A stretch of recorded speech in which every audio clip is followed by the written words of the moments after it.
Aryan Khan drugs मामले में BJP के नेता मोहित कंबोज ने बड़ा खुलासा किया।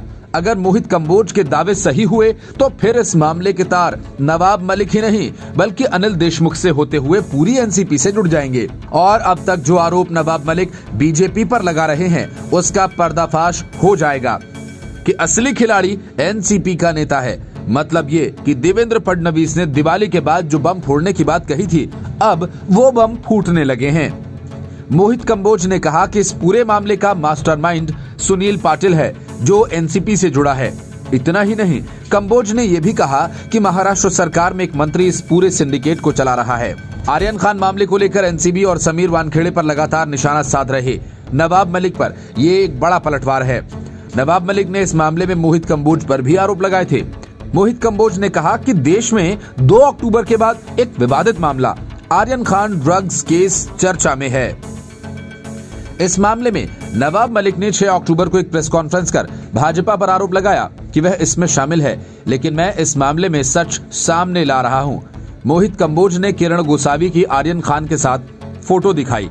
उन्होंने कहा कि ये फोटो सबने देखी होगी। भाजपा को इस मामले में कहकर खींचा जा रहा है कि किरण गोसावी भाजपा का कार्यकर्ता है।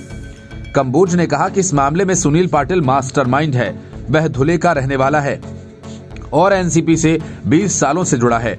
कंबोज ने आरोप लगाया कि सुनील पाटिल अनिल देशमुख के बेटे ऋषिकेश देशमुख का दोस्त है। सुनील पाटिल 1999 से 2014 तक महाराष्ट्र में गृह मंत्रालय के साथ मिलकर पोस्टिंग में ट्रांसफर को लेकर रैकेट चलाता है। जब से राज्य में सरकार बदली वह दोबारा एक्टिव हो गया। उन्होंने कहा कि सुनील पाटिल ने 1 अक्टूबर को सैम डिसूजा को फोन किया और एनसीबी अधिकारी से संपर्क करने के लिए कहा।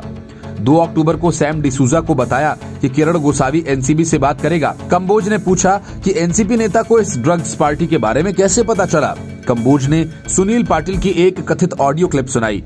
उन्होंने दावा किया कि इसमें सुनील पाटिल का नाम है जो मौजूदा और पूर्व गृह मंत्री का नाम ले रहा है। वह बता रहा है कि कैसे उसने काम किया।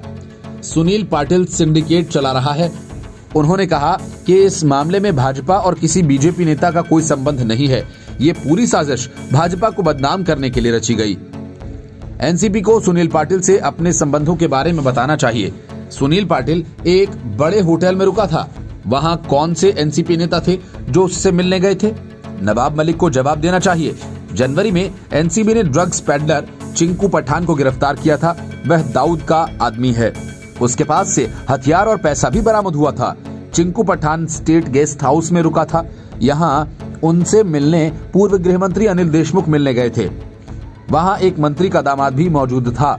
यहाँ सुनील पाटिल भी था। Bureau report, news of India.